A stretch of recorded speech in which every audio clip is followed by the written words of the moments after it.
കഴിഞ്ഞ ദിവസം നമ്മൾ താമസിച്ചത് ഒരു ക്യാമ്പിലാണ് കേട്ടോ. അങ്ങനെ രാവിലെ എണീച്ച് നമുക്ക് ഈ സ്റ്റേയും കാര്യങ്ങളൊക്കെ സെറ്റ് ചെയ്യുന്നത് ഒരു മലയാളിയാണ് കേട്ടോ. ഈ വരുന്ന മനുഷ്യനാണ്. അങ്ങനെ ഞങ്ങൾ ഫുഡ് കാര്യങ്ങളൊക്കെ കഴിച്ചിട്ടാണ് ക്യാമ്പിൽ ഫുഡ് കാര്യങ്ങളൊക്കെയാണ്.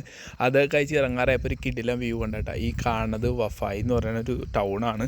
അങ്ങനെ അവിടെ നിന്ന് ഇറങ്ങാറായപ്പോൾ കുറേ സാധനങ്ങളൊക്കെ എനിക്ക് മേടിച്ചു തന്നു കേട്ടോ. അപ്പോൾ അങ്ങനെ പുള്ളിയോട് യാത്രയൊക്കെ പറഞ്ഞ് അവിടെ നിന്ന് ഇറങ്ങി ഏകദേശം ഉച്ചക്കായിട്ടാ. അങ്ങനെ ഫുഡ് കാര്യങ്ങൾ കഴിക്കാൻ വേണ്ടി നമ്മൾ ബിസ്ക്കറ്റ് എടുത്ത് അത് കഴിച്ച് കഴിഞ്ഞപ്പോൾ ഒരു കിടിലം വ്യൂ ഉണ്ട് കേട്ടോ. ഈ ഒരു വ്യൂ എന്ന് പറഞ്ഞു കഴിഞ്ഞാൽ ഒരു സൈഡിൽ നല്ല രീതിയിൽ വെയിലും കാര്യങ്ങളൊക്കെ ഉണ്ട്, ഒരു സൈഡിൽ നല്ല രീതിയിൽ മഴയും കാര്യങ്ങളൊക്കെ ഉണ്ട് കേട്ടോ. അടിപൊളിയാണ്.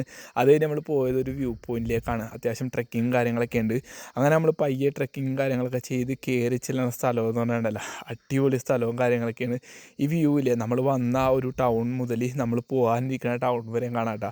ചില വില്ലേജൊക്കെ മഞ്ഞ് കാരണം മൂടിയിരിക്കുന്നതാണ്. അങ്ങനെ മഞ്ഞ് പോകുമ്പോൾ ഓരോന്ന് തെളിഞ്ഞു വരും കേട്ടോ. നല്ല അടിപൊളി കാഴ്ചയും കാര്യങ്ങളൊക്കെയാണ്. നമ്മളങ്ങനെ അവിടെ നിന്ന് ഇറങ്ങി നമ്മൾ നേരെ പോകുന്നത് ഫർക്കോൺ എന്ന് പറഞ്ഞ സ്ഥലത്തേക്കാണ്. അപ്പോഴത്തേക്ക് ഒരു ചെക്ക് പോസ്റ്റ് കിട്ടി. ഇന്നത്തെ സ്റ്റേയും കാര്യങ്ങളും ഇവിടെ ഉണ്ടാവും. വന്നവയ്ക്ക് നമ്മൾ അവരെ ഇൻവൈറ്റ് ചെയ്തതാണ്.